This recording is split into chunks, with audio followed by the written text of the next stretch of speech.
नमस्कार शेतकरी मित्रांनो, मी दीपक चव्हाण. ॲग्रोवन डिजिटलमध्ये सर्वप्रथम आपल्या सगळ्यांचं स्वागत आहे. आणि आज आपण बोलणार आहोत महाआघाडी सरकारच्या शेती विधेयकांसंदर्भात.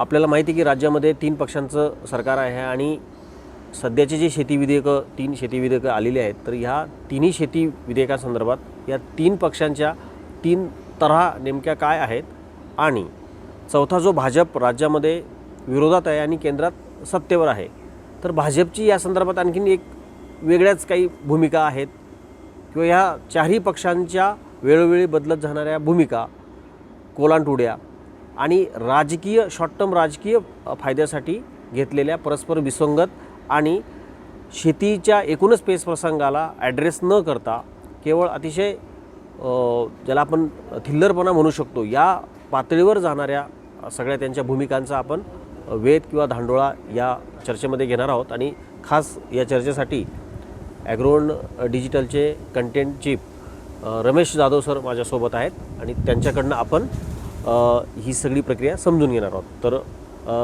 नमस्कार रमेशजी आणि तुमचं स्वागत आहे.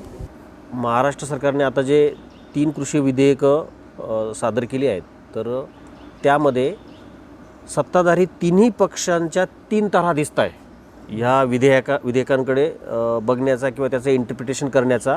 आणि केंद्र सरकारच्या जे 3 कायदे होते, त्या 3 कायद्यांच्या पार्श्वभूमीवर या तिन्ही पक्षांच्या जे विधेयक आणलेत आता राज्याने, तर तिन्ही पक्षांच्या वेगवेगळ्या तऱ्हा आहेत बघण्याच्या किंवा इंटरप्रिट करण्याच्या किंवा त्याची बॅकग्राऊंड पण तशी आहे. सर्वप्रथम आता मला असं वाटतं की आपण राष्ट्रवादीपासून सुरुवात करू, कारण राष्ट्रवादी तसा APMCज किंवा राज्यातलं जे APMCज ची व्यवस्था आहे, तर तिच्या सत्ताधारी आजही त्याच्यात मोस्टली सत्ता राष्ट्रवादीचीच आहे. तर राष्ट्रवादीची केंद्र सरकारच्या 3 कायद्यांसंदर्भातली भूमिका, त्याच्या आधीची राष्ट्रवादीची पोझिशन, भूमिका, नंतर कायदे झाल्यानंतर पंजाबच्या शेतकऱ्यांचं जे आंदोलन सुरू झालं, त्याच्यानंतर राष्ट्रवादीचा बदलत गेलेला स्टँड आणि आत्ता आणलेले नवीन कायदे, म्हणजे असं जर आपण राष्ट्रवादीचा ॲप्रोचकडे बघायला लागलो की ओव्हरऑल APMC रिलेटेड रिफॉर्म्सकडे, तर तो कसा तुम्ही एक्सप्लेन कराल? पहिल्यांदा आपल्याला हे बघितलं पाहिजे की राष्ट्रवादीचा जो काही समर्थक स्टेक होल्डर्स त्यांचे आहेत, ते APMCच्या स्ट्रक्चरमध्ये पण आहेत. हो, त्याच्यामुळे राष्ट्रवादीची बऱ्याच वेळा गोची होती. एका बाजूला ते बाजार सुधारणांचं समर्थन करतात आणि दुसऱ्या बाजूला ह्या बाजार सुधारणा झाल्यानंतर कुठल्या घटकांना याची जळ बसेल बऱ्या वाईट अर्थाने, तर त्यातले जे घटक आहेत ते राष्ट्रवादीचे जवळचे आहेत. बरोबर. त्याच्यामुळे मग त्यांना तात्विकदृष्ट्या ते रिफॉर्मच्या बाजूने आहेत, पण ज्यावेळेस त्याला अंमलबजावणी किंवा इम्प्लिमेंटेशनची वेळ येते, त्यावेळेस ज्या घटकांची जळ बसते त्यांचा रोष कमी करण्यासाठी मग ते थोडंसं आस्ते कदम जाऊया, टप्प्याटप्प्याने जाऊया, अशा प्रकारची भूमिका घेतात. तर हे झाले इथल्या महाराष्ट्रापुरत्या ह्या विषयातले. पण हे जे काही रिफॉर्म्स आले, बाजार सुधारणा किंवा मार्केट रिफॉर्म्स, ही बाजार समित्यांची सध्याची जी रचना आहे त्याच्यामध्ये बदल करून त्याच्यामध्ये नवीन मार्ग खुले केले पाहिजेत, शेतकऱ्यांना नवीन पर्याय उपलब्ध करून दिले पाहिजेत आणि याच्यामध्ये खाजगी गुंतवणूक आली पाहिजे. ह्यासाठी रिफॉर्म्स पाहिजेत. ही कल्पना आली कुठून? ही कल्पना आली पहिल्यांदा वाजपेयी सरकारच्या काळामध्ये याची सुरुवात झाली, परंतु त्याच्या काळामध्ये जास्त काही काम झालं नाही. नंतर वाजपेयींचं गव्हर्नमेंट गेल्यानंतर ज्यावेळेस मनमोहन सिंग सरकार आलं, त्यावेळेस मग ह्याला खऱ्या अर्थाने मोठा गती मिळाली. त्यावेळेस केंद्रात कृषी मंत्री कोण होते? शरद पवार होते. त्या अर्थाने मग राष्ट्रवादी हे जे काही बाजार सुधारणा आहेत त्याच्या सुरुवातीपासून ह्याचं सहप्रवासी आहे. आणि मग शरद पवारांनी याचं हिरिरीने समर्थन केलेलं होतं. आणि शरद पवार तर एका मुलाखतीमध्ये असं म्हणलं होतं की आधी काँग्रेसचा एखादा जो ठराव असेल तो समाजवादी या शब्दाशिवाय पूर्ण होत नसेल. आणि एकदा राजीव गांधींनी एका पक्षाच्या मिटिंगमध्ये पूर्ण भाषणामध्ये समाजवादी शब्द वापरला नाही म्हणून त्यांच्यावर प्रचंड टीका झाली. परंतु आज आपण बघितलं तर समाजवादी हा शब्द कोणी वापरत सुद्धा नाही. म्हणजे तो जो काही शिफ्ट आहे. आणि आपल्या लक्षात घेतलं पाहिजे की शरद पवारांनी ज्यावेळेस काँग्रेसमधून फुटून दुसरा पक्ष काढला त्यावेळेस त्याचं नाव ठेवलं होतं समाजवादी काँग्रेस. बरोबर. म्हणजे हा एक मोठा शिफ्ट आहे. जे शेतकरी संघटनेची भूमिका आहे की समाजवादाला त्यांचा विरोध होता आणि ह्याच्यामध्ये खुलीकरण आलं पाहिजे, तर त्याच्याशी कुठेतरी साधर्म्य साधणारी भूमिका नंतरच्या टप्प्यात शरद पवारांनी घेतली. बरोबर. त्या अर्थाने शेतकरी संघटनेची तात्विक भूमिका आणि शरद पवार किंवा राष्ट्रवादी काँग्रेसने घेतलेली तात्विक भूमिका ह्यात काही फारसं अंतर नाही. तपशिलाचे फरक असू शकतात. पण मुद्दा काय आहे की हे मार्केट ओपन केलं पाहिजे, हम्म. ह्याला राष्ट्रवादी काँग्रेस पूर्णपणे सहमत होती. अगदीच. आणि त्या कॉन्टेस्टमध्ये आपण बघितलं पाहिजे की त्यांनी मॉडेल ॲक्टचं हिरिरीने समर्थन केलं बरोबर. आणि मॉडेल ॲक्ट संपूर्ण देशभरामध्ये लागू करण्यासाठी प्रयत्न केले. हम्म. पण ते करताना मग पवार यांनी त्यांचा जे काही राजकीय अनुभव आहे हम्म. त्याचा चांगला वापर करून घेतला. म्हणजे सगळ्या राज्यांची सहमती असली पाहिजे, बरोबर. सगळ्या राज्यांचे जे कन्सर्न आहेत ते लक्षात घेतले पाहिजेत बरोबर. आणि एखादा कायदा त्यांच्यावर थोपवता कामा नये. बरोबर. तर त्यांचे जे काही बायन घेतलं पाहिजे आणि त्यांचे काही इनपुट्स आहेत किंवा त्यांच्या तिथल्या ज्या काही गरजा आहेत त्याच्याप्रमाणे त्याच्यामध्ये बदल केले पाहिजे. बरोबर. मग यासाठी असंख्य समित्या नेमल्या, असंख्य गट नेमले, अभ्यास गट नेमले, बरोबर. प्रधानमंत्र्यांची समिती नेमली. एका समितीचे अध्यक्ष तर त्यावेळेचे प्रधानमंत्री हर्षवर्धन पाटील होते. पाटील. त्यामुळे असा सगळा एक डिस्कोर्स चालू होता. त्यामुळे आता पण ही जी लोक म्हणतात की मोदी सरकारने घाईघाईने कायदे आणले आणि आम्हाला विचारताच घेतलं नाही, तर ही विधेयकं आणताना त्यांनी घाई केली हे बरोबर आहे, परंतु मार्केट रिफॉर्म्स ह्या विषयावरती 20 वर्षापासून चर्चा सुरू आहे. त्यामुळे ती काय अशातला भाग नाही की अचानकच हे विषय सुरू झाला. मुद्दा परत येतो की राष्ट्रवादीचा. तर राष्ट्रवादी त्यावेळेस बाजार सुधारणांचं पूर्णपणे समर्थन करत होती आणि त्यावेळेस महाराष्ट्रामध्ये काँग्रेस राष्ट्रवादीचं आघाडी सरकार होतं. बरोबर. त्यावेळेस काँग्रेसकडे कृषी मंत्रालय होतं हो. आणि पणन खातं जे होतं ते पण काँग्रेसकडे होतं. बरोबर. पण त्यावेळेस काँग्रेस आणि राष्ट्रवादीच्या भूमिकेमध्ये असं काही अंतर नव्हतं. बरोबर. ते इव्हन राजकीय भूमिकेमध्ये किंवा रिफॉर्मच्या भूमिकेमध्ये. त्यामुळं इथला जो विरोध होता तो आहे ती जी सिस्टीम आहे ती बदलताना जो काही रुळाचा खडखडाट होतो, रुळ बदलताना रेल्वेचा जो खडखडाट होतो त्या प्रकारचा तो खडखडाट होतो आणि तो त्यांनी अँटिसिपेट केलेला होता की एखादी सिस्टीम बदलून आपण नवीन सिस्टीम जर लागू करणार असू तर त्याच्यामध्ये जे ह्या व्यवस्थेमधले जे लाभार्थी असतात तर त्या घटकांचे जे नुकसान होतं त्याच्यातून जो विरोध तयार होतो तर तो कसा ॲड्रेस करायचा, त्याच्यावरती कशी मात करायची ह्याचं एक त्यांचं गणित होतं. त्याच्यामुळं एका बाजूने आपल्याला असं म्हणता येईल की मॉडेल ॲक्टची अंमलबजावणी महाराष्ट्रामध्ये झाली पण ती अर्धवट स्वरूपामध्ये झाली किंवा रडत खडत झाली. परंतु दुसऱ्या बाजूला आपल्याला हे पण लक्षात घ्यायला पाहिजे की त्यांनी जो अप्रोच स्वीकारला की सगळ्यांना सामावून घेऊन पुढे जायचं, त्याच्यामुळं 15 वर्षामध्ये इथपर्यंत आपण बदल मारू शकलो. बरोबर. मोदी सरकारसारखं जर त्यांनी एका धडक्यामध्ये सांगितलं असतं की हे कायदे तुम्ही लागू करा, बरोबर, नाहीतर मग तुम्हाला दुसरं काही ऑप्शन तसं नाही नाही, तर आहे ते पण सुधारणा झाल्या नसतं. आणि त्यावेळेस मनमोहन सिंग सरकारचा अप्रोच असा होता की सगळ्या राज्यांनी हे मॉडेल ॲक्टची जी फ्रेमवर्क आहे ती समजावून घ्यावी आणि आपापल्या राज्यामध्ये ते बदल करावे. त्याच्यामध्ये एनसीपीने महत्वाची भूमिका बजावलेली होती. बरोबर. की प्रत्यक्ष जी अंमलबजावणी आहे आणि त्याच्यासाठीचं जे काही ग्राउंड वर्क करायचं होतं किंवा वातावरण निर्मिती करायची होती आणि सगळ्यांची सहमती मिळवायची होती त्यामध्ये शरद पवारांचा रोल सगळ्यात महत्वाचा होता. त्या अर्थाने मग ह्या बाजार सुधारणा किंवा मॉडेल ॲक्ट ह्याचं राष्ट्रवादी काँग्रेस हे पहिल्यापासून समर्थक आहे. परंतु ज्यावेळेस मॉडेल ॲक्ट महाराष्ट्रामध्ये लागू करायची वेळ आली त्यावेळेस मग इथले जे आडते आहेत, कमिशन एजंट आहेत किंवा व्यापारी आहेत त्यांच्यामध्ये एक अस्वस्थता निर्माण झाली आणि आहे त्या बाजार समित्यांचं स्ट्रक्चर मोडकळीला येते की काय अशा प्रकारचं एक वातावरण निर्माण झालं. आणि तो पण जो काही घटक होता तो राष्ट्रवादीच्या जवळचाच होता. त्यामुळे राष्ट्रवादीची त्यावेळेस भूमिका थोडीशी विसंगत होती की तुम्ही इकडे बाजार सुधारणा लागू करायचा अधिकार आग्रह धरता आणि दुसऱ्या बाजूला ज्यावेळेस इम्प्लिमेंटेशनची वेळ येते त्यावेळेस मात्र तुम्ही त्या घटकांच्या बाजूने उभे राहता.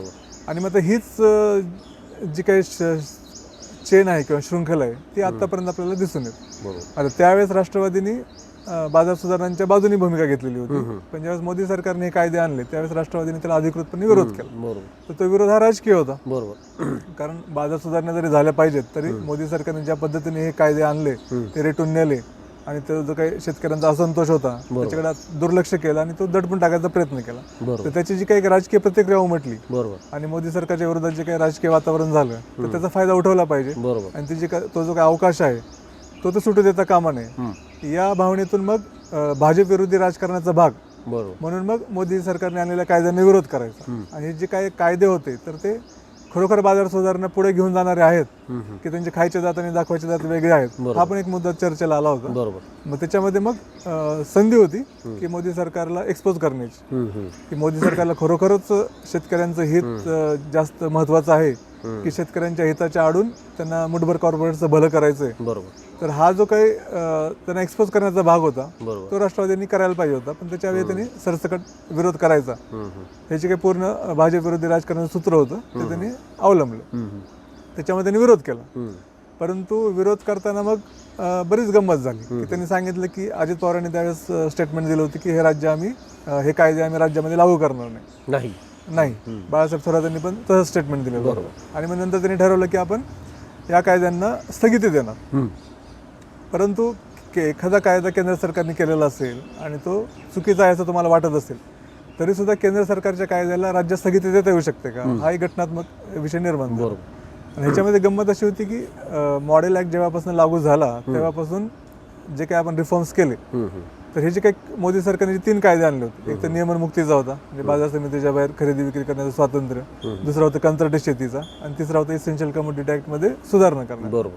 तर ह्यातले पहिले जे 2 कायदे आहेत ते महाराष्ट्रामध्ये या ना त्या स्वरूपामध्ये लागूच होते मॉडेल ॲक्टचा भाग म्हणून. बरोबर. मग ज्यावेळेस तुम्ही पॉलिटिकल याच्यासाठी विरोध करता बरोबर. की ह्या कायद्यांना आम्ही विरोध करतोय आणि महाराष्ट्रामध्ये लागू करणार नाही, बरोबर. त्याचा अर्थ काय होतो, मग आतापर्यंत तुम्ही जे 2 कायदे लागू करत होता त्याचं भवितव्य काय राहील, मग ते पण लागू करणार नाही का. बरोबर. मग त्याच्यामध्ये गंमत झाली. यांनी सांगितलं की आम्ही त्याच्या आधी पण 5 जून 2020ला केंद्र सरकारने आधी अध्यादेश काढलेला होता. बरोबर. त्याच्याप्रमाणे APMCच्या बाहेर खरेदी विक्री करायला परवानगी बरोबर. दिलेली होती. म्हणजे टेक्निकली पूर्ण शेतमाल आहे तो नियमनमुक्त केलेला हो. होता. त्याच्या आधी महाराष्ट्रामध्ये काय झालेलं होतं की महाराष्ट्रामध्ये फडणवीस सरकार असताना त्यांनी फळ आणि भाजीपाला नियमनमुक्त करायचा निर्णय घेतलेला होता. बरोबर. परंतु तर करताना त्यांनी पर्यायी व्यवस्था उभारण्यासाठी जे काही एफर्ट्स घ्यायला पाहिजे होते ते न करता फक्त ते निर्णय घेऊन मोकळे झाले. त्याच्यामुळे प्रत्यक्षामध्ये ग्राउंडवर काही फरक पडला नाही.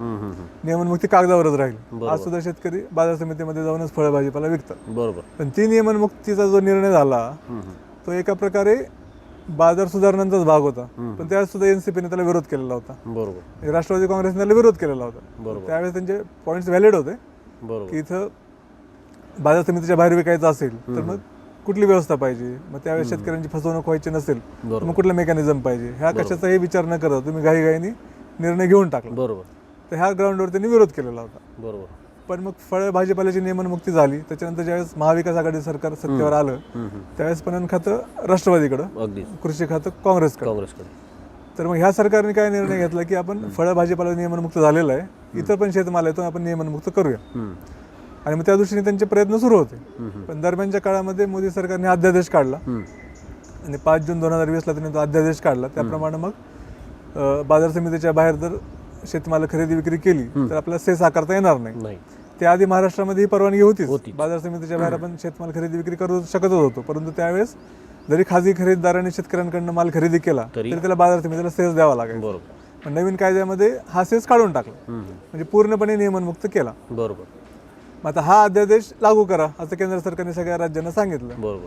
त्यावेळेस मग महाविकास आघाडी सरकारने केंद्राच्या ह्याला काउंटर करायचं म्हणून त्यांनी सांगितलं की आम्ही ह्याच्यावर विचार करून निर्णय घेऊ. आणि मग त्यांनी 2 महिने वेळ घेतला आणि शेवटी मग केंद्राकडनं खूप फॉलोअप होत होता. त्याच्यामध्ये त्यांनी आदेश काढला पणन खात्याने की हे जी काही नियमनमुक्ती आहे ती राज्यामध्ये लागू करावी. आणि त्याप्रमाणे मग पणन संचालकांनी एक परिपत्रक काढलं. ज्यावेळेस त्या अध्यादेशाचं रूपांतर आणि मग तो अध्यादेश लागू झाला. पण ज्यावेळेस नंतर अध्यादेशाचं रूपांतर कायद्यात झालं तोपर्यंत सगळं देशातलं चित्र बदलून गेलं होतं. आणि त्या कायद्याच्या विरोधात आणि मोदी सरकारच्या विरोधात वातावरण पेटत चाललेलं होतं. त्या दरम्यानच्या काळामध्ये राज्य सरकारची भूमिका बदलली. त्यांनी ठरवलं की या कायद्याने विरोध करायचा आहे. मग टेक्निकली गंमत अशी झाली की पणन संचालकाचं परिपत्रक पण लागू आहे की हे कायद्याची अंमलबजावणी सुरू आहे, आणि दुसऱ्या बाजूला सरकार म्हणते की हे कायदे आम्ही लागू करणार नाही, स्थगिती देऊ याला. माझा हा एक राजकीय विसंगती निर्माण झाली. मग त्यात सरकारने डिक्लेअर करून टाकलं की आम्ही केंद्राचा जो कायदा आहे त्याला आम्ही स्थगित करून टाकतो. पण केंद्राचा कायदा तुम्हाला राज्यामध्ये स्थगित करता येत नाही. त्याच्यानंतर मग त्यांनी शाब्दिक कसरती केल्या आणि पळवाट अशी काढली की कायद्याला आम्ही स्थगिती देत नाही, तर पणन संचालकांनी जे परिपत्रक काढले त्याला आम्ही स्थगिती देतो. आणि ते करण्यासाठी पण त्यांनी एक घडवून आणलेलं एक नाट्य केलं होतं की राष्ट्रवादीचे जे आमदार आहेत शशिकांत शिंदे, जे माथाडी कामगारांचे नेते आहेत, तर त्यांनी एक तक्रार केली पणन मंत्र्याकडे. आणि त्यांनी सांगितलं की आम्हाला विश्वासात न घेता हे परिपत्रक काढलेलं आहे, आम्ही पण त्यातला एक मोठा स्टेक होल्डर आहे, तर आम्हाला विश्वासात घेतलं पाहिजे. त्या ग्राउंडवर मग पणन मंत्र्यांनी तातडीने सुनावणी घेतली आणि पुढच्या सुनावणीपर्यंत त्याला स्थगिती देऊन टाकली त्या निर्णय. म्हणजे त्यांना त्या चित्र असं प्रोव्हाइड करायचं होतं की आम्ही केंद्र सरकारच्या कायद्याला स्थगिती दिली, म्हणजे केंद्र सरकारवर आम्ही कुरघोडी केली. पण ते करताना आपण 15-20 वर्षापासून ज्या सुधारणा रेटत आलेलो आहे त्याच्यावर बोळा फिरवायचा का, हा एक प्रश्न निर्माण झालेला होता. मग हा विषय तिथं स्टॉप झाला. त्याच्यानंतर मग ज्यावेळेस राज्याचे नवीन कायदे करण्याची वेळ आली त्यावेळेसचं चित्र काय होतं की सोनिया गांधींनी काय सांगितलं होतं की केंद्र सरकारचा जो कायदा आहे तो निष्प्रभ करणारा कायदा राज्य सरकारने करावा. आता घटनात्मक दृष्ट्या बघितलं तर हे एक विघातक सूचना आहे, कारण आपण संघराज्य स्ट्रक्चर आहे. परंतु म्हणजे पॉलिटिकल विरोध करायचा तर कसा करायचा, तर केंद्र सरकारचे जे कायदे आहेत त्याच्याबद्दल त्यांचा निषेध करायचा केंद्राचा, आणि केंद्र सरकारच्या कायद्यांना निष्प्रभ करणारे नवीन कायदे बरोबर. विधिमंडळामध्ये संमत करायचे, अशी स्ट्रॅटेजी ठरलेली होती. पण प्रत्यक्ष जी विधेयकं आली ती तशी नाही आहेत. प्रत्यक्ष जी विधेयकं आली ती केंद्र सरकारच्या कायद्याला निष्प्रभ करणारी नाही आहेत, तर केंद्र सरकारच्या कायद्यामध्ये सुधारणा सुचवून त्यांची राज्यामध्ये अंमलबजावणी करण्याचा मार्ग मोकळा करणार आहेत. बरोबर. मग ह्याच्यामध्ये गडबड काय झाली, बाळासाहेब थोरात आधी काय म्हणत होते की ह्याच्या विरुद्ध आपण कायदे केले पाहिजे. म्हणजे त्यांची भूमिका होती की सोनिया गांधींची जी काही अपेक्षा आहे ती पूर्ण करावी. परंतु नंतरच्या टप्प्यामध्ये लक्षात आलं की राज्य सरकारचा जो प्रयत्न आहे तो आहे त्या कायद्यामध्ये सुधारणा करण्याचा आहे. मग दिल्लीमध्ये जे आंदोलन करत होते अखिल भारतीय किसान संघर्ष समन्वय समिती, आणि त्याच्यामध्ये महाराष्ट्रातल्या काही शेतकरी संघटना होत्या, म्हणजे अजित नवलेंची संघटना होती, रावी शेट्टींची संघटना होती, प्रतिभा शिंदे होत्या, मेधा पाटकर होत्या. ह्या लोकांनी मग शरद पवारांची भेट घेतली आणि त्यांना सांगितलं की नवीन कायद्यामध्ये असं असलं पाहिजे आणि तुम्ही जे केंद्राचे कायदे आहेत त्याचा निषेध करणारा ठराव करा, बाकी कायदे करण्याची गरज नाही. पवारांनी नेहमीप्रमाणे त्यांचं ऐकून घेतलं आणि मध्ये मग रावी शेट्टी म्हणले की ते मुख्यमंत्री आम्हाला वेळ देत नाहीत, आमचं ऐकून घेत नाहीत. मग त्यांनी त्यांची भेटीची व्यवस्था केली आणि मग हे सगळे शिष्टमंडळ मुख्यमंत्र्यांकडे गेलं, त्यांना पण सांगितलं. आणि मुख्यमंत्र्यांनी जसं शिवसेनेची भूमिका असली पाहिजे तरी त्यांनी सांगितलं शेतकऱ्याच्या विरोधात आम्ही काय होऊ देणार नाही. आता हे इतकं ढोबळ आणि अतिव्याप्त विधान आहे की ह्याला तसं काय बघितलं तर काय लॉजिकल अर्थ नाही. पण तुम्ही आमची एक भावना सांगितली की शेतकऱ्याच्या बाजूने जे असेल त्याला आम्ही पाठिंबा देऊ, शेतकऱ्याच्या विरोधात जे असेल ते आम्ही करणार नाही. पण प्रत्यक्षात जी विधेयकं आली तर ती केंद्रीय कायद्यामध्येच सुधारणा सुचवणारी विधेयकं होती. त्याच्यामुळे मग राष्ट्रवादीचा जर तुम्ही सगळा प्रवास बघितला तर पहिल्यांदा मनमोहन सिंग सरकारच्या काळामध्ये बाजार सुधारणांना पाठिंबा, अगदीच. त्याच्यानंतर राज्यामध्ये सरकार होतं त्यावेळेस अंमलबजावणीमध्ये थोडीफार गफलती, परंतु व्यापक अर्थाने बघितलं तर त्या बाजार सुधारणा पुढे नेणारी धोरणं त्यांनी आखली किंवा निर्णय घेतले. त्याच्यानंतर ज्यावेळेस भाजपचं सरकार आलं त्यावेळेस मात्र नियमनमुक्तीला विरोध, त्याच्यानंतर मोदी सरकारने जे कायदे आणले त्याला विरोध. ते करताना सुरुवातीची भूमिका होती की ह्याच्यामध्ये सुधारणा नको आहेत, तर हे कायदेच आम्हाला मान्य नाहीत, हे कायदे परत घ्या. त्याच्यानंतर भूमिका घेतली की कायदे रद्द करण्याची गरज नाही, तर त्याच्यामध्ये सुधारणा करून आपण ते राज्यामध्ये लागू करू. तर अशा प्रकारे हा यांचा चढ उतार दिसतो आपल्याला भूमिकांमध्ये. बरोबर. राष्ट्रवादी काँग्रेस फोकस आपण या प्रश्नाकडे पाहिलं आत्तापर्यंत, आणि जसं तुम्ही म्हणालात की ह्या दरम्यान शरद पवार साहेब मुख्यमंत्री असताना मला वाटतं की दूरदर्शनला त्यांनी दिलेल्या मुलाखतीचा व्हिडिओसुद्धा खूप व्हायरल झालेला होता, आणि त्यात त्यांनी मोदी सरकारचे जे कायदे होते तर बरोबर त्याच लाईनवर एक लिबरल कसं पाहिजे मार्केट, गव्हर्नमेंटने काय करावं काय नाही करू, अशी ती मुलाखत आहे. आणि ती खूप व्हायरल किंवा पसरली सगळीकडे. आणि मला वाटतं की तो संदर्भ पकडताय लोक, तो संदर्भ आणि त्याला पार्श्वभूमी जशी तुम्ही सांगितली की त्यांचं एकूण राजकारण त्या स्ट्रक्चरवर आधारलेलं आणि राजकीय सोयीनुसार बदलत गेल्या भूमिका. फक्त याच्यात शिवसेनेचा म्हणजे शिवसेनेच्या ज्या भूमिका आहेत नेमक्या, तर त्या राजकीय तर आहेतच, परंतु एक पॉलिसी म्हणून काही एक ह्या पक्षाला धोरण आहे का हे सुद्धा याच्यातनं काही कळत नाही. आणि त्या पक्षाचा मुख्यमंत्री आहे, तर त्या केसमध्ये शिवसेनेच्या म्हणजे शिवसेना NDA वाजपेयी गव्हर्नमेंटमध्ये पण होती, तसं पाहिलं तर शिवसेनासुद्धा सहभागीदार आहे या सगळ्या प्रक्रियांचा. आणि केवळ फक्त राजकारणाच्या सोयीसाठी ह्या इतक्या मोठ्या गंभीर प्रश्नाकडे अतिशय कॅज्युअल बघते का शिवसेना, किंवा अतिशय उथळ आहे का शिवसेनेचा सगळा दृष्टिकोन? नाही, मुळात शिवसेना जो पक्षाचं जे स्वरूप आहे ते पूर्णपणे शहरी पक्षाचं आहे. जरी त्यांना ग्रामीण महाराष्ट्रामध्ये एक स्थान असलं तरी शिवसेना पक्ष म्हणून त्या ग्रामीण आमदारांना काही महत्व नाही, शहरी आमदारांना महत्व, ते फक्त मुंबईच्या आमदारांना महत्व. शिवसेनेची जी काही निर्णय प्रक्रिया आहे त्याच्यामध्ये मग शहरी आमदार, तिथले नगरसेवक यांचं वर्चस्व दिसतं. शिवसेनेला ग्रामीण भागामध्ये सपोर्ट का मिळाला याची वेगळी कारण आहे. म्हणजे काँग्रेसच्या राजकारणामध्ये जे काही त्या गावामध्ये वर्चस्व असायचं दोन पार्ट्यांमध्ये, त्यातला ज्याला उपेक्षित घटक होता तो सगळा घटक शिवसेनेच्या छत्राखाली आला. आणि शिवसेनेचं एक अपील होते की जातपात न पाळणारा पक्ष आहे, किंवा ह्या मराठा वर्चस्वादी राजकारणामध्ये इतर जातींना जे दुय्यम स्थान मिळालं त्या जातींना शिवसेनेमुळे एक मोठं स्कोप मिळाला, त्यांना एक नेतृत्व मिळालं तिथं. नेतृत्व दाखवायची संधी मिळाली. किंवा मराठ्यांमध्येच एक दबलेला मराठा.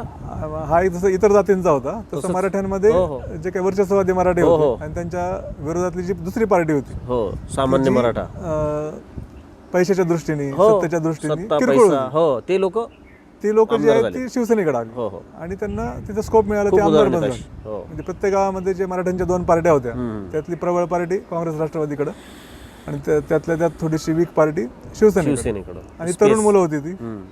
त्यांना या राजकारणामध्ये कधीच 15-20 वर्ष स्कोप मिळाला नसता. त्यांना शिवसेनेमुळे डायरेक्ट राज्यपातीवर संधी मिळाली. बरोबर. त्याच्यामुळे तशी ती शिवसेना तिकडे वाढली. त्या अनुषंगाने मग तिथले स्थानिक प्रश्न त्यांनी उचलले असतील. परंतु शिवसेना पक्ष म्हणून जर आपण बघितला तर तो काही शेती प्रश्नावर लढणारा पक्ष असा असू शकत नाही. तो पूर्णपणे मुंबई महानगरपालिकेभोवती त्यांचं सगळं केंद्रित आहे हितसंबंध. लढला तरी लोकांनी, म्हणजे लढला तरी खूप त्याच्यात सबस्टन्स नसतो, सबस्टन्स पॉप्युलर मागण्या असतात. शिवसेनेने आता आसूड यात्रा असेल शेतकऱ्यांसाठी केलेली आंदोलन जर बघितली तर ते देता की जातं, म्हणजे कर्जमाफीचं एक आंदोलन होतं. त्याच्या आधी दिवाकर राव ते पदयात्रा काढायची विदर्भामध्ये कापसासाठी. मग अशा प्रकारचे ते आंदोलन असायचे. मग त्या आंदोलनामागं काही आर्थिक विचार नसायचा. आर्थिक विचार तर शेतकऱ्यांचा आता तुझा प्रश्न आहे. किंवा मग विम्याच्या कंपन्या आहेत त्यांच्या कार्यालय जाऊन तिथं धुडगूस घालायचा, फोडायचं, शिवसेना स्टाईल राडा करायचा. म्हणजे त्या मागणी मागचं जे काही आर्थिक कारण आहे, स्ट्रक्चरल आर्थिक विचार नाहीये, तो विचार नाही. आणि तो त्यांचा पहिल्यापासून काही स्थायी भावच नाही. तो त्यांचा मतदार पण नाही की ज्याला ते ऍड्रेस करतात. असं तोडफोड केली, त्यातनं काहीतरी रिझल्ट आला तर तो दाखवायचा. आणि हे स्ट्रक्चर त्यांनी शेतीच्या बाबतीत पण राबवलं. त्याच्यामुळे त्यांना शेतीबद्दल त्यांचं काही खूप आकलन आहे अशातला भाग नाही. शिवसेना ज्यावेळेस 95 मध्ये पहिल्यांदा सत्तेवर आले त्यावेळेस कृषी खाते शिवसेनेकडे होतं. शिवसेना भाजप युतीचं सरकार आलं, मनोहर जोशी मुख्यमंत्री होते, गोपीनाथ मुंडे उपमुख्यमंत्री होते. त्यावेळेस कृषी खातं शिवसेनेकडे आलं. त्यांनी त्यात काय दिवे लावले. उलट त्या अण्णा हजारेंनी आरोप केल्यामुळे जे मंत्री गेले त्यात शशिकांत सुतार एक मंत्री होते आणि त्यांनी त्यांच्या कारभाराबद्दल बरेच वाद निर्माण झाले. त्यामुळे ती जी काय त्यांना संधी मिळाली होती त्याच्यामुळे त्यांनी काही असा मोठा ठसा उमटवला शिवसेनेने कृषी खात्यावर असं काही झालं नाही. आता पण योगायोगाने महाविकास आघाडी सरकार आलं तर त्यांनी कृषी खातं मागून घेतलं. कृषी खातं मागून घेताना त्यांना असं वाटलं की शेतकरी कर्जमाफी वगैरे जे विषय आहेत ते आपला ऍड्रेस करतायत. परंतु कर्जमाफीचा विषय काही कृषी खात्याशी संबंधित नाही, तो आहे सहकार खात्याशी संबंधित. आणि कृषी खाते हे फक्त शिवाय खायचंच खातं आहे. कारण सगळ्यांच्या तक्रारी असतात, अडचणी असतात, शेतकऱ्यांच्या अडचणी असतात. पर निसर्गाचे जे काही लहरीपण आहे ह्या सगळ्याचा जो परिणाम होतो तो कृषी खात्यावरती होतो. त्यामुळं त्यांनी खातं घेतलं कृषी खातं, परंतु आता त्याच्यामध्ये त्यांनी असं दाखवण्यासारखी काय कामगिरी केली नाही.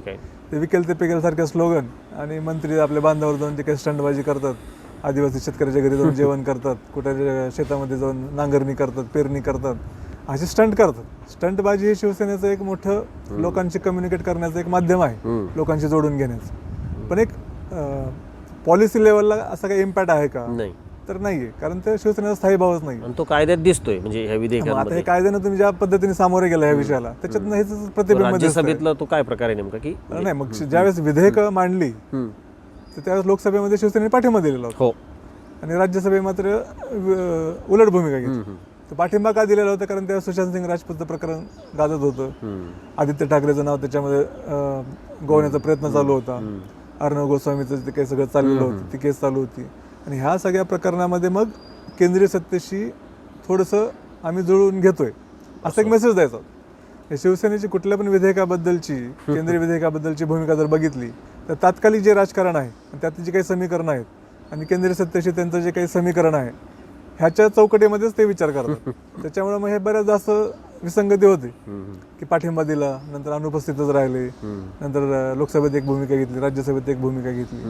आणि हे सगळे केल्यानंतर मग महाविकास आघाडी सरकारची म्हणून जी काही भूमिका होती त्याला ते मग ठाम राहिले की आमचा ह्या कायद्याने विरोध आहे आणि आम्ही ह्याच्या विरोधात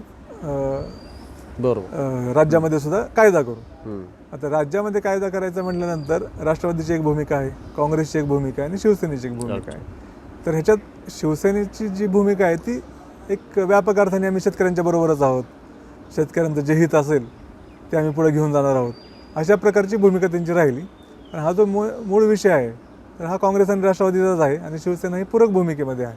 अशा प्रकारचा दृष्टिकोन शिवसेनेचा राहिला. बरोबर. आणि बरोबर म्हणजे त्याच्यामध्ये आर्थिक विचार किंवा कायद्यांचा जो दीर्घकालीन किंवा अल्पकालीन मध्यमकालीन जो परिणाम किंवा त्याच्यातल्या ज्या काही संभावना आहेत असा काही एकूण विचार नाही आहे त्याच्यामध्ये, तर सोयीचं राजकारण आहे आणि त्यानुसार भूमिका बदलणं असं दिसतंय त्यांच्या एकूण त्यावेळेची जी काही परिस्थिती असेल त्याला प्रतिसाद देणं. हां, म्हणजे एका प्रकारे एका मोठ्या कॉजचा सुद्धा बळी देणं आहे. हो बरोबर, शॉर्ट टर्म गेनसाठी असं दिसतंय त्यांच्या एकूणच भूमिकावरनं. आणि एकूणच तसं तुम्ही म्हणालात की परफॉर्मन्स वाईज जर बघायला गेलं तर शेतकऱ्यांच्या ज्या काही तक्रारी येत आहे तर असं काही दिसत नाही की कृषी खातं खूप काही चांगल्या पद्धतीने ॲड्रेस झालेलं आहे.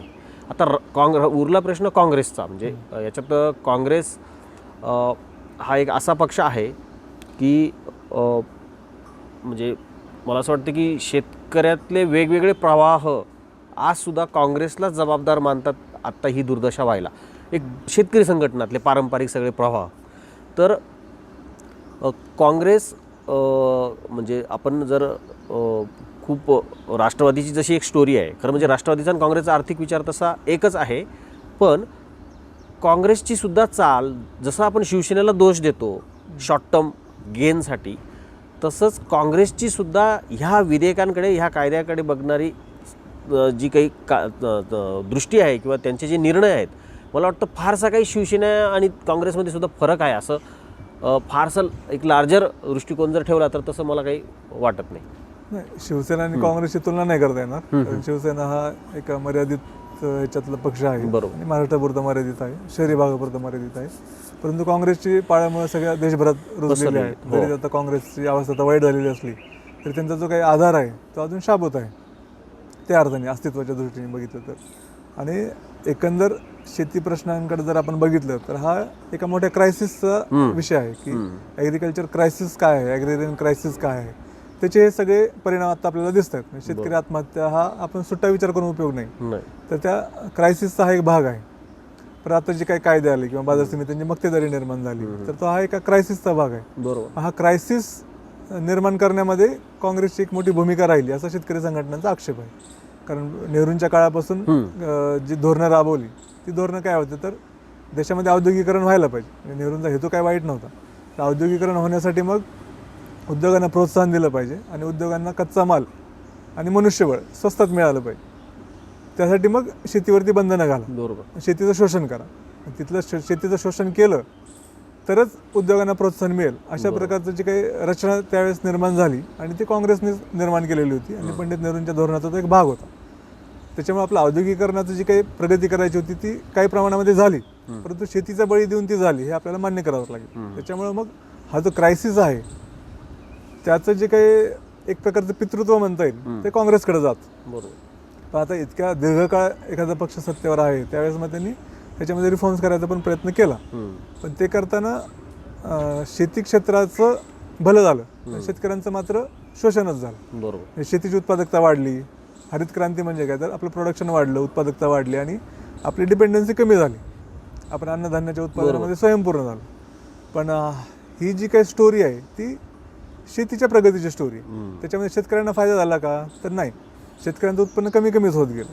त्याच्यामुळे मग स्वामीनाथन आयोग आला, तोही काँग्रेसच्या काळातच आला. आणि मग स्वामीनाथन आयोगानंतर पुढे जे काही राजकारण रंगलं ते आपल्याला माहितीच आहे. परंतु हा जो सगळा क्रायसिस आहे तर त्याचा एक मोठा स्टेक होल्डर काँग्रेस आहे. त्याच्यामुळे काँग्रेसच्या भूमिकेला जास्त व्यापक महत्त्व आहे. मग ह्या मार्केट रिफॉर्म्स जसे आपण आधी चर्चा केली तर मनमोहन सिंग सरकारच्या काळामध्येच ह्याची सुरुवात झालेली होती मोठ्या प्रमाणामध्ये. आणि मनमोहन सिंग पंतप्रधान म्हणून त्याच्यामध्ये आधी ठाम होते की रिफॉर्म्स व्हायला पाहिजे. फक्त त्यांचा कारभार मोदींसारखा एककल्ली नव्हता किंवा मी म्हणू तेच पूर्व दिशा अशा प्रकारे नव्हता किंवा हम करे सो कायदा अशा प्रकारची वृत्ती नव्हती. तर त्यांचं म्हणणं होतं की आपण एक मॉडेल ॲक्टची फ्रेम तयार करू आणि प्रत्येक राज्यांचं त्याच्यामध्ये बायन घेऊ आणि प्रत्येक राज्यांनी आपापल्या गरजेप्रमाणे मग त्याच्यामध्ये बदल करावेत आणि स्वतःच्या कायद्यामध्ये बदल करून घ्यावेत. परंतु ही प्रोसेस खूप वेळखाऊ होती आणि राज्यांनी त्या प्रमाणामध्ये त्याच्यात सिरियसनेस दाखवला नाही. त्याच्यामध्ये प्रोसेस खूप रखडली. परंतु हे श्रेय तर काँग्रेसला द्यायलाच पाहिजे की त्यांनी हे सुधारणा राबवायचा प्रयत्न केला आणि सतत 10 वर्ष तो अजेंडा रेटल्यामुळं बऱ्याचशा प्रमाणात आता सुधारणा झालेल्या दिसतात आपल्याला. परंतु त्या काळामध्ये भाजपची भूमिका ह्याला विरोध करण्याचीच होती. जरी वाजपेयींच्या काळामध्ये ह्याची सुरुवात झालेली असली तरी काँग्रेसनी किंवा राष्ट्रवादीने जे काही बाजार सुधारणांचा अजेंडा पुढे राबवायला सुरुवात केली होती त्यावेळेस त्याला भाजपने प्रखर विरोध केलेला होता. त्याच्यामुळे आता भाजपला पण तोड नाही असं बोलायला की आम्ही काहीतरी करतोय आणि काँग्रेस त्याला विरोध करतोय आणि काँग्रेस सत्तेवर असताना त्याच्या बाजूने होती, विरोधात असताना त्यांची भाषा बदलली. तर हे भाजपला पण लागू. बरोबर आहे. 3 विधेयकांची चर्चा करत असताना त्याच्यात प्रत्येक पक्षाचा रोल आपण बघितला, त्याचा हिस्टॉरिकल रेफरन्स पाहिलेत. आता तसं काँग्रेसचं मला असं विचारायचं की माझा मुद्दा असा आहे की इसेन्शियल कमोडिटीज ॲक्ट आत्ता जो काही नव्याने लागू केला भाजप केंद्रातील सरकारने, तर तो इसेन्शियल कमोडिटी ॲक्ट म्हणजे काँग्रेसच्या काळातला इसेन्शियल कमोडिटी ॲक्ट आणि आत्ताचा भाजपने आणलेला आत्ता नवीन जे काही लागू केल्यात, तर त्याच्यात स्ट्रक्चरल काही फरक नाही, कायदे तिथेच आहेत आणि ह्या पक्षांचे बघण्याचे दृष्टिकोन पण तेच आहेत. तर तेव्हा राज्याच्या संदर्भाने आपण जेव्हा प्रत्येक पक्षाच्या भूमिकेची चर्चा करतो तेव्हा काँग्रेसच्या भूमिकेमध्ये काय असा गुणात्मक बदल आहे किंवा शिवसेना भाजपपेक्षा काँग्रेसची तरी गुलांटोडी आहे किंवा ह्या प्रश्नाकडे बघण्याचा जो दृष्टिकोन आहे तो नेमका कसा आहे हा प्रश्न होता. की काँग्रेसची राष्ट्रवादी मागे आणि दिल्लीतल्या पक्षश्रेष्ठींमागे काँग्रेसच्या नेत्यांची फरफट होताना दिसते, की त्यांचा काही स्वतंत्र विचार आहे, कारण हा रिफॉर्मचा आणि एक मोठा पर्स्पेक्टिव्ह याला म्हणून. याच्यात आपण 2 भाग करू की काँग्रेसने राष्ट्रीय पातळीवर काय भूमिका घेतली होती त्या कृषी सुधारणांच्या बाबतीत आणि कृषी कायद्यांच्या बाबतीत, आणि राज्यातल्या काँग्रेसने काय भूमिका घेतली.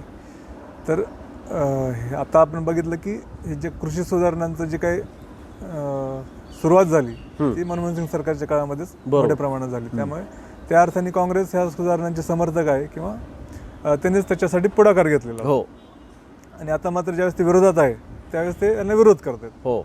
आणि विरोध करताना ते असं नाही म्हणत की ह्या कृषी सुधारणा व्हायला पाहिजेत आणि त्यासाठी हे कायदे अपुरे आहेत किंवा ह्या कायद्यामध्ये त्रुटी आहेत, त्यामुळे हे कायदे किंवा हे कायदे करताना मोदी सरकारचा हेतू चुकीचा आहे, त्याच्यामुळे आम्ही यांना विरोध करतोय, अशी काँग्रेसची भूमिका नाही आहे. त्यांनी आता भूमिका काय घेतली की हे कायदेच नकोत, हे पूर्णपणे रिपील करा, याचा अर्थ कृषी सुधारणांनाच त्यांचा विरोध आहे अशी जी भूमिका अधोरेखित होती. तोच मुद्दा. त्याच्यामुळे त्यांची ती विसंगती दिसते. म्हणजे जशी भाजपची विसंगती आहे तशीच काँग्रेसची पण विसंगती. भाजप ज्यावेळेस सत्तेत होते त्यावेळेस त्यांना कृषी सुधारणा पाहिजे होत्या वाजपेयी सरकारच्या काळात.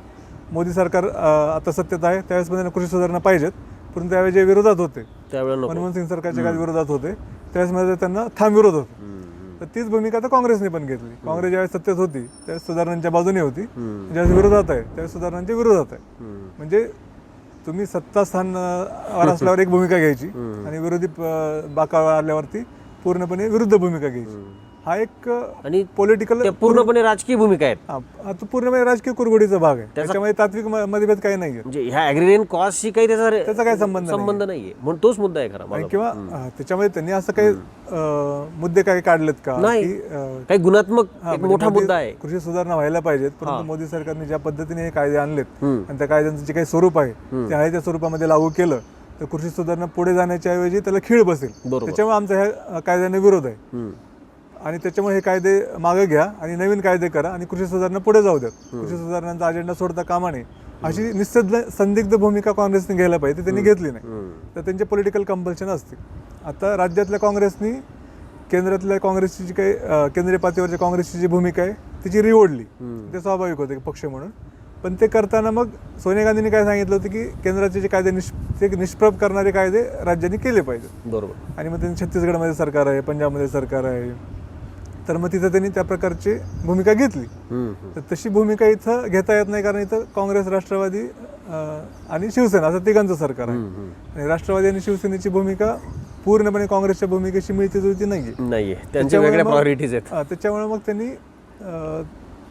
त्याच्यामध्ये आता पेच निर्माण झाला की जर राज्यांनी कायदे नवीन करायचे ह्याचा अर्थ काय की केंद्राच्या कायद्यांना विरोध करायचा आणि त्याला निष्प्रभ करणारे कायदे राज्यात करायचे. ह्यासाठी सुरुवातीला आटापिटा चालू होता, परंतु आता प्रत्यक्षात काय झालं तर ते कायदे तसेच राहिले, पण त्याच्यामध्ये तुम्ही काही सुधारणा केल्या, त्या जुजबी सुधारणा करून केंद्राचेच कायदे पुढे चालू ठेवायचे किंवा पुढे राबवायचा मार्ग त्यांनी मोकळा केला. याचा अर्थ केंद्रीय काँग्रेसने जी काही भूमिका घेतलेली होती त्याच्या विरोधात राज्यातल्या काँग्रेसने भूमिका घेतली. म्हणजे बाळासाहेब थोरात आता ते समर्थन करतायत की केंद्राच्या कायद्यामध्ये ह्या गोष्टी नव्हत्या त्या आम्ही ह्या कायद्यामध्ये आणल्या. किंवा अशोक चव्हाण पण म्हणतात की बाबा केंद्राच्या कायद्यामध्ये ते टाळल्या होत्या गोष्टी त्या आम्ही राज्याच्या कायद्यामध्ये आणल्यात. त्यामुळे सांगतात की ते हमी भावाचं आम्ही संरक्षण दिलंय किंवा SDOकडं ते हे होतं दाद मागायची त्याच्याऐवजी आम्ही आणखी मोठी यंत्रणा केली किंवा त्याला शिक्षा दिली, शिक्षेची तरतूद केली, परवान्याची तरतूद केली. ह्या ज्या काही सुधारणा आहेत त्या केंद्राच्या कायद्यामध्ये नाही आहेत, त्या आम्ही इथं लागू केल्या. हे ते सांगतायत, हे ते आपलं प्लीड करतायत किंवा ह्याचं समर्थन करतायत. परंतु मूळ जी भूमिका होती की हे कायदे मागच घ्या आणि मग नवीन कायदे राज्यांनी करावेत, तर ह्याच्यापासून ते ढळलेतच ना. त्याच्यामुळे त्या अर्थाने राज्यातल्या काँग्रेसची फरफट सुरू आहे. म्हणजे महाविकास आघाडीचा सरकारचा विचार केला तर शिवसेनेला तशी काही ठोस भूमिका नाही आहे. राष्ट्रवादीने आपली भूमिका पूर्णपणे बदललेली आहे आणि या पूर्णपणे बदललेल्या भूमिकेच्या मागं काँग्रेसच्या राज्यातल्या नेत्यांची फरफट सुरू आहे. बरोबर, अगदीच. नाही, अगदी हा मुद्दा अगदीच बरोबर आहे. ज्या वेळेला आपण ॲग्रेरियन क्रायसिस ॲज अ होल असा सगळा बघतो आपण, आपल्याला काय दिसतंय त्याच्यात की अशी काही धोरणं आहेत, इसेन्शियल कमोडिटी ॲक्ट्स किंवा त्याच्यातलं स्टॉक लिमिटचं धोरण की जे पुरेसा अभ्यास न करता ते चुकीच्या पद्धतीने अंमलात येतं. त्यामुळे शेतकऱ्यांनाही फटका बसतो, उद्योगांनाही फटका बसतो. म्हणजे हे जे दुष्टचक्र आहे ते आत्ता पण चालू आहे. आत्ता आपण पल्सेसवर बघितला तर हा प्रश्न जेव्हा कायद्यात आपण ॲड्रेस करायला घेतो त्यावेळेला ज्या रिफॉर्म्स करायला पाहिजे तर त्या रिफॉर्म्स यांनी केल्या आहेत का? म्हणजे आपण हे लोक करतायत का किंवा त्याचं काही ग्राउंडवर रिफ्लेक्शन दिसतं का? तसं दिसत नाही असं मला वाटतं. आता आपण याच्यात भाजप संदर्भात मला विचारायचं आहे की तुम्ही 3 पक्षाच्या 3 दरा म्हणल्या, ऍक्च्युली ते 4 पक्षांच्या 4 दर आहे. भाजपला पण घेतलं पाहिजे. अगदी भाजपला आपण त्यात घ्यायलाच पाहिजे यासाठी की भाजपकडे आज एक फार ज्याला आपण म्हणूया की फार मोठी सत्ता आहे, पॉवर आहे, नॅरेटिव्ह बदलण्याची क्षमता आहे, माध्यमांचा एक चांगला आजही सपोर्ट आहे. तर भाजप मी यासाठी या चर्चेत आणला की जसं आपण राज्याच्या संदर्भाने 3 पक्षांच्या 3 तरा पहिल्या राज्याच्या संदर्भाने आणि भाजपची जी काही एकूणच एक तरा आहे, म्हणजे जसं आपण शिवसेनेला मगाशी दोष दिला त्याहून जास्त कोलांटुड्या, त्याहून जास्त विसंगती, त्याहून जास्त ज्याला आपण म्हणूया की आपल्याच भूमिकांचा पराभव करणारे निर्णय किंवा आपल्याच, कारण आजपर्यंत त्यांचं तुम्ही पाहिलं तर केंद्रातले त्यांचे सर्वोच्च नेते असतील किंवा राज्यातले सर्वोच्च नेते असतील, तुम्ही GST घ्या किंवा अन्य कुठलाही मुद्दा घ्या की त्यांचे आज एक व्हिडिओ व्हायरल होतात की त्यांची आधीची भूमिका आणि नंतरची भूमिका, म्हणजे धोरणात्मक भूमिकांविषयी बोलतोय मी, म्हणजे अतिशय महत्त्वाच्या. फक्त याच्यात बाकी विषय आपण बाजूला ठेवू, उद्योगाशी संबंधित GST किंवा हा जो शेतीचा जो पेचप्रसंग आहे तो ज्या पद्धतीने त्याचं गांभीर्य आहे किंवा ज्या पद्धतीने त्याच्यावर अवलंबून असणाऱ्या लोकांची संख्या, क्रायसिस आणि ज्या प्रकारे अनरेस्ट आहे, जसं आता पंजाबमध्ये गेल्या 7 महिन्यांपासून आपल्याला दिसतोय, तर त्या संदर्भाने भाजपसारख्या राष्ट्रीय किंवा पक्षाच्या ज्या हिस्टॉरिक किंवा अलीकडच्या 2 दशकातल्या जरी आपण भूमिका पाहिल्यात तर त्या भूमिकांमध्ये कमालीची विसंगती तर आहेच, पण असा धोरणात्मक ज्याला आपण U-टर्न म्हणतो तसा U-टर्नसुद्धा आहे की जो आत्ता रिसेंट आपल्याला दिसला आहे. इसेन्शियल कमोडिटी ॲक्ट्स त्यांनी तसाचा तसा फॉरवर्ड केला आहे, कुठलाही अभ्यास न करता. आणि आजही त्यांचे केंद्रातले मंत्री किंवा पक्षाचं किंवा सरकारचं धोरण आजही कायद्याच्या बाजूनेच आहे, परंतु बिलकुल कायद्याच्या विरोधातलाच कायदा त्यांनी इम्प्लिमेंट केला आहे. हा संदर्भ देऊन मला असं विचारायचं आहे की भाजपचा म्हणजे ह्या 3 तिघाड्यामध्ये भाजपची जी काही एक वेगळी स्टोरी आहे, राज्यातल्या भाजपची आणि केंद्रातल्या भाजपची, शेती सुधारणांकडे बघताना भाजपचा राजकीय प्रवास कसा तुम्हाला दिसतोय? मुळात आता आपण बघितलं की भाजप ज्यावेळेस सत्तेवर होतं त्यावेळेस त्यांची सुधारणांच्या बाजूने राहिलेली आहे, विरोधात असताना विरोधात राहिली. ते मगाशी सांगितलं. त्यामुळे जसं काँग्रेसची जशी गडबड आहे तशीच गडबड भाजपची पण दुसरा ओव्हरऑल शेतीच्या क्रायसिसकडे बघण्याचा जो दृष्टिकोन आहे भाजपचा तो अत्यंत तकलादू आहे आणि वरवरचा आहे. त्यांना हा प्रश्नच कळालेला नाही. शेतीच्या क्रायसिस नेमका काय आहे, त्याची कारणं काय आहेत आणि त्याच्यामध्ये स्ट्रक्चरल रिफॉर्म्स काय करायला पाहिजेत याचं आकलनच मुळात त्यांच्याकडे नाही आहे. त्याच्यामुळे ते फक्त काँग्रेस विरोधी राजकारणाचा एक मुद्दा म्हणून शेतीच्या प्रश्नांकडे बघतात. तेव्हा तुम्ही केंद्रातलं पण बघा की ज्यावेळेस मनमोहन सिंग सरकारच्या विरोधात त्यांना प्रचाराला मुद्दा पाहिजे होता त्यावेळेस त्यांनी स्वामीनाथन आयोगाचा मुद्दा उचलला. तो उचलताना पण त्यांनी फक्त 1.5 हमी भाव ह्याच्या भोवतीच त्यांनी सगळं प्रचार हे केला आणि नंतर सत्तेवर आल्यावर मात्र त्यांनी अफिडेव्हिट दिलं की असं करता येणार नाही. आणि सर्वोच्च न्यायालयात त्यांनी अफिडेव्हिट दिली की असं जर केलं तर मग सगळं डिस्टॉर्टेशन होईल, मार्केट स्ट्रक्चर जे आहे उद्ध्वस्त होईल. आणि नंतर मग त्यांनी पॉलिटिकल कंपल्शनमधून मग ते आम्ही 1.5 हमी भाव देतोच, मग ते C2चा खर्च मोजतात का A2+FL, तो घोळ चालूच आहे. दुसरा मुद्दा त्यांनी आणला दुप्पट उत्पन्न करण्याचा, तर ते पण कशी बिरबलाची खिचडी होती हे आतापर्यंत लक्षात आलेलं आहे.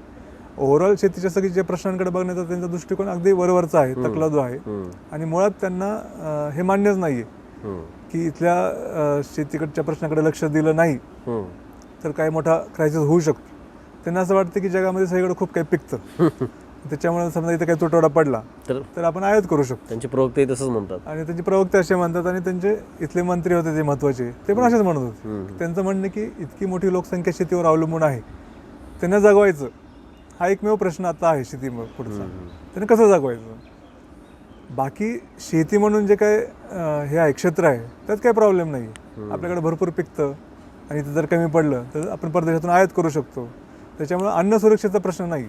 प्रश्न कशाचा आहे तर एवढी मोठी लोकसंख्या शेतीवर डिपेंड आहे. मग त्यांना आपण काय करायचं, मग त्यांना ते पेन्शन द्या किंवा ते किसान सन्मान निधी द्या, अशा प्रकारचे त्यांनी आयडिया काढलेल्या होत्या. किंवा भाजप सरकारीत असताना पण त्यांनी रोजगार हमी योजनेतून आपण सगळी शेतीची कामं करू, म्हणजे शेतकऱ्यांना मजुरीची गरज पडणार नाही, त्यांना खतं बियाणं फुकट देऊ, त्यांच्यासाठी पेन्शन करू, त्यांच्यासाठी विमा करू, अशा म्हणजे ज्या अशक्य गोष्टीतल्या गोष्टी आहेत त्या आम्ही लागूच करणार, अशा प्रकारे भूमिका घेतली. आता या पणन सुधारणांच्या बाबतीत राज्यातल्या भाजपची काय भूमिका, ते 5 वर्ष सत्तेवर होते, त्यांनी APMCची काही पूर्ण स्ट्रक्चर आहे ते बदलण्यासाठी काय प्रयत्न केले. म्हणजे APMCचा कारभार तर नीट चाललेला नाही आहे हे सगळ्यांना माहिती आहे. काँग्रेस राष्ट्रवादीच्या काळामध्ये पण ते शेतकऱ्यांचे कत्तलखानेच होते, पण भाजपच्या काळामध्ये काय नंदनवन झालं का, तर नाही, भाजपच्या काळामध्ये पण ते कत्तलखानेच राहिले. मग असं का झालं, कारण त्याच्यातले जे मुख्य प्रॉब्लेम आहेत त्याला त्यांनी हातच घातला नाही. म्हणजे APMCचा जो कारभार सुरळीत चालला पाहिजे त्यासाठी कायद्याप्रमाणे राज्य सरकारला जे अधिकार मिळाले त्या अधिकाराचा वापर करायला पाहिजे ना. तुमच्याकडे सत्ता आहे म्हणलं आणि बहुमत सरकार होतं, असं काही नाही अल्पमत सरकार होतं. मग त्या काळात तुम्ही ते कायद्याचा वापर का नाही केला, त्याची अंमलबजावणी का नाही केली, आणि आता रिफॉर्म्स करायच्या गोष्टी करता. मग त्याच्यामध्ये त्यांनी एक कलमी अजेंडा राबवला की बाजार समित्यांमध्ये आपण निवडून येऊ शकत नाही, तिथं काँग्रेस राष्ट्रवादीचं प्राबल्य आहे, त्याच्यामुळे त्यांनी बाजार समित्या बरखास्त करायच्या, तिथं शासन नियुक्त संचालक मंडळ नेमायचं. शासन नियुक्त संचालक मंडळ म्हणजे प्रशासक नेमायचा किंवा संचालक मंडळच नेमायचं, पण ते निवडून आलेल्या लोकांचं नाहीये तर प्रशासकीय मंडळ नेमायचं. अशा प्रकारे तिथल्या बाजार समितीच्या सत्तेवर मागच्या दाराने ताबा मिळवायचा प्रयत्न केला. एवढा एक कलमी कार्यक्रम भाजपच्या काळामध्ये झाला. मग आधी पण काँग्रेस राष्ट्रवादीचे लोक लुटत होते ना बाजार समिती, आताचा बदल असा की जो सभापती आधी काँग्रेसमध्ये होता तोच भाजपमध्ये गेला, हा एक बदल. हा म्हणजे माणसं तीच राहिली, झेंडा बदलला. दुसऱ्या यांनी प्रयत्न काय केला तर नियमनमुक्ती केली, त्याचं मोठं क्रेडिट घेतात. पण नियमनमुक्ती करताना जे ग्राउंड वर्क करायला पाहिजे होतं ते काही केलंच नाही. त्याच्यामध्ये नियमनमुक्ती कागदावरच राहिली. तुमचा हेतू चांगला होता का फक्त तुम्हाला फक्त राजकीय मुद्दा त्याचा बनवायचा होता. त्याच्यामुळे भाजपची पूर्ण भूमिका जर आपण बघितली तर ती संधी साधूपणाचीच राहिलेली आहे. आता पण ते रिफॉर्मचं समर्थन करतायत, परंतु त्यांच्या काळामध्ये ते रिफॉर्म लागू करण्यासाठी त्यांनी काय प्रयत्न केले. आता कायदे तर आत्ता आणलेत ना मोदी सरकारने, पण मॉडेल ऍक्ट प्रमाणे हे कायदे आपल्याकडे लागूच होते. तर ते लागू पूर्णपणे त्याची अंमलबजावणी व्हावी यासाठी फडणवीस सरकारच्या काळामध्ये किती प्रयत्न झाले, अत्यंत तोकडे प्रयत्न झाले. त्याच्यामुळे हे काही बाजार सुधारणांच्या बाजूने नाहीच आहेत. मुळात त्यांना हा विषयच कळलेला नाही, हा मुद्दा आहे खरा. आणि त्याच्यातला दुसरा मुद्दा असा आलाय की आता महाविकास आघाडी सरकारने आता जी विधेयकं मांडली त्याच्यावर यांची काय भूमिका आहे. एक प्रकारे तुमचे जे काही केंद्रातले कायदे आहेत त्याचाच मार्ग मोकळा करून दिलाय ना. बरोबर. आणि त्याच्या आधी शरद पवारांनी जे विधान केलं होतं की DY पाटील युनिव्हर्सिटीच्या कार्यक्रमामध्ये हे कायदे पूर्णपणे रद्द करण्याची गरज नाही, त्याच्यामध्ये सुधारणा केल्या तरी ते हा मार्ग निघू शकतो. बरोबर. त्यावेळेस केंद्रीय कृषी मंत्र्यांनी त्याचं स्वागत केलं आणि सांगितलं की पवारांच्या भूमिकेतला हा जो बदल आहे तो स्वागतार्ह आहे आणि हे आम्ही शेतकऱ्यांशी चर्चा करायला तयार आहोत. मग त्याचा त्यांनी पॉलिटिकल मायलेज घ्यायचा प्रयत्न केला. त्यावेळेस राज्यातल्या भाजपची भूमिका काय होती, ते मौनात गेले होते. आणि आता पण एक प्रकारे केंद्राच्या कायद्याचाच मार्ग मोकळा करण्याचा निर्णय राज्य सरकारने घेतलेला आहे. त्यावेळेस त्यांची भूमिका काय, तर ते पहिल्यांदा फडणवीसांनी स्टेटमेंट दिलं की काही बदल करून का होईना पण आमचेच कायदे तुम्ही लागू करताय, ही चांगली गोष्ट आहे.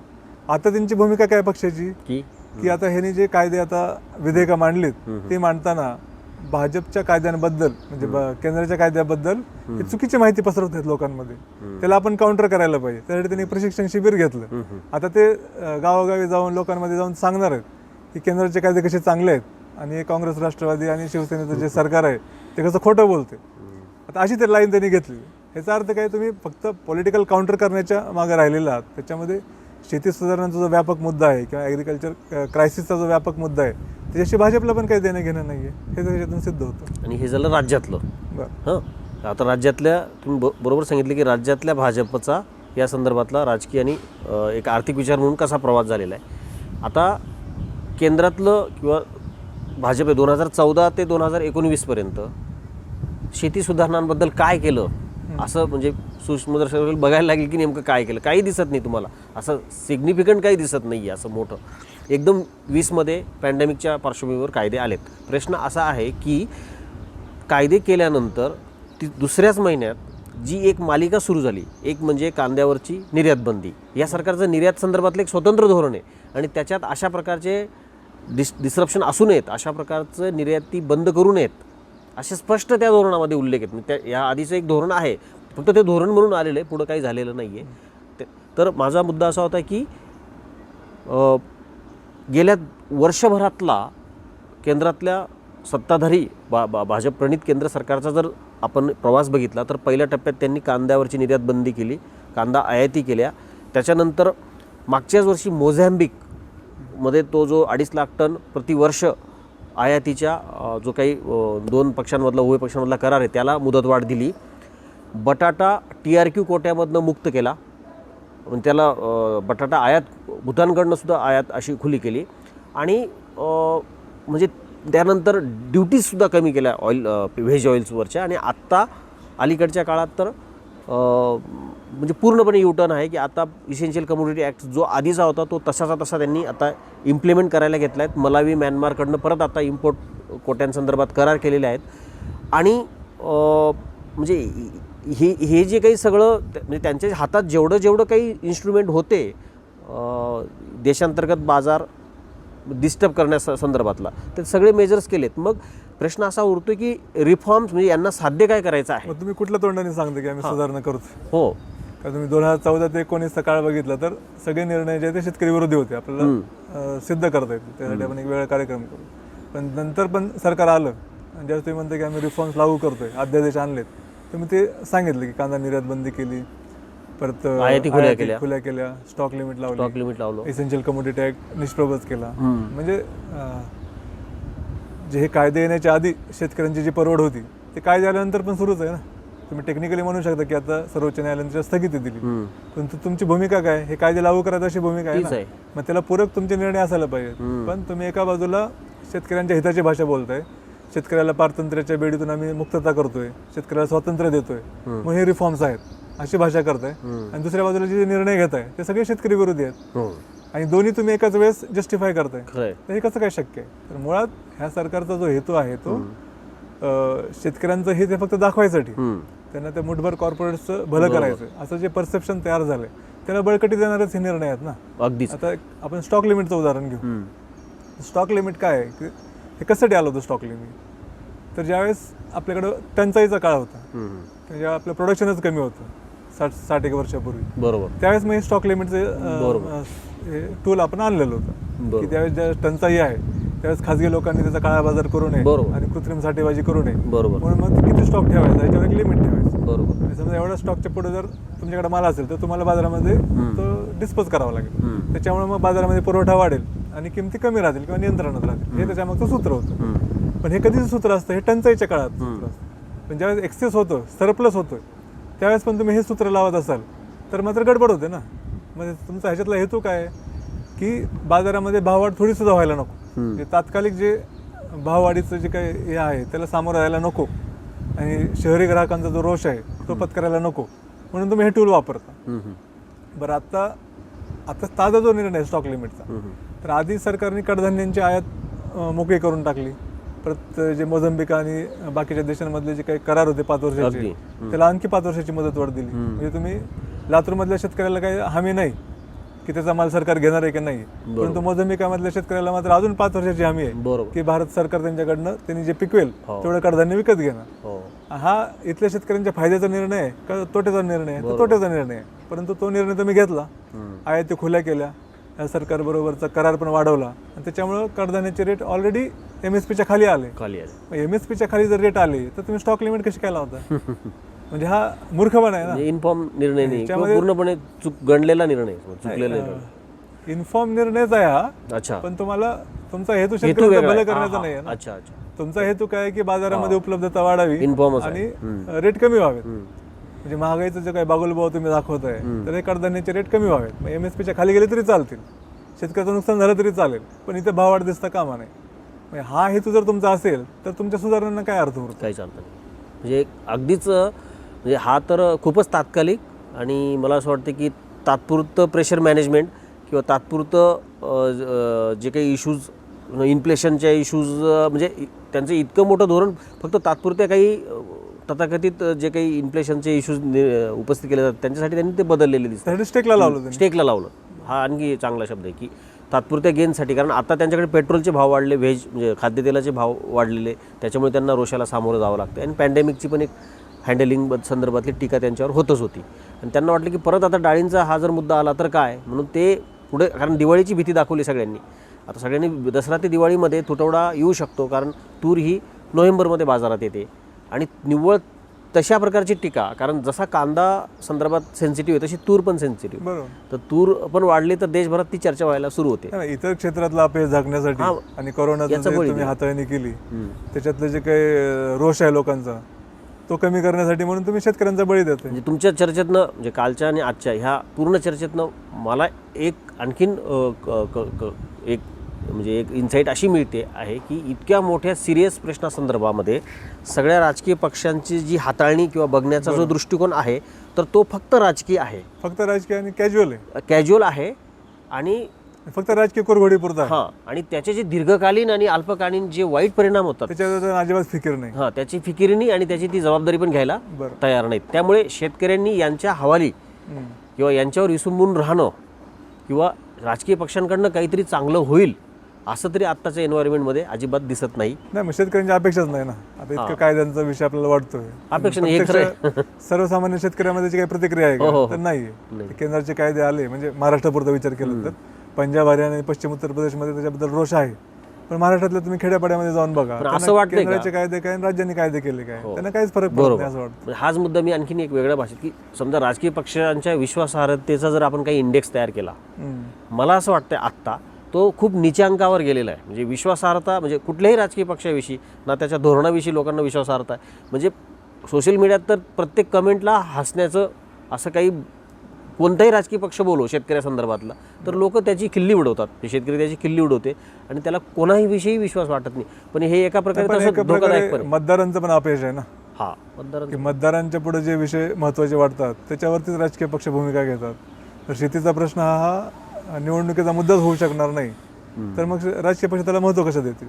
तुम्ही आता जो उल्लेख केला की शेतीचा जो प्रश्न आहे ते इतक्या थिल्लरपणाने राजकीय पक्ष हाताळतात, तसा दृष्टिकोन ते आरक्षणाच्या प्रश्नाबद्दल दाखवू शकतील का? नाही, कारण आरक्षणाबद्दल लगेच तीव्र प्रतिक्रिया थेट उमटते. मतं. हा. मग ही अशी प्रतिक्रिया शेतीच्या प्रश्नाबद्दल नाही उमटणार हे त्यांना माहिती.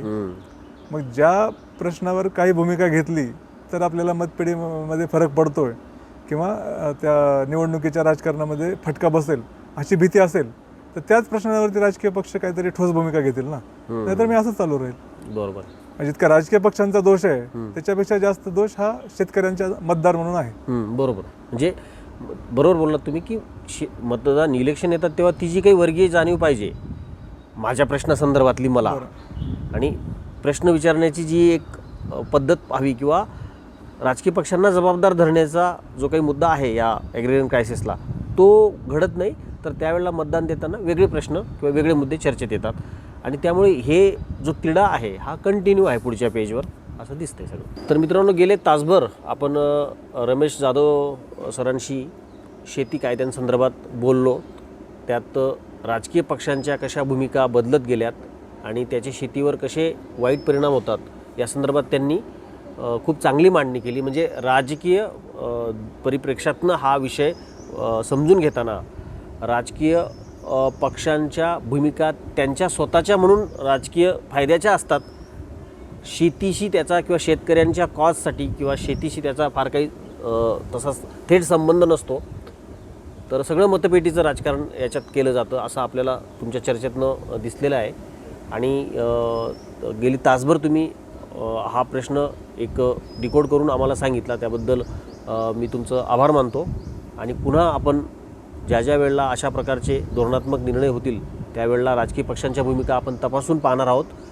ही चर्चा तुम्ही ऐकली तासभर, त्याबद्दल आपलं सगळ्यांचं आणि रमेशजींचं सुद्धा आभार. धन्यवाद.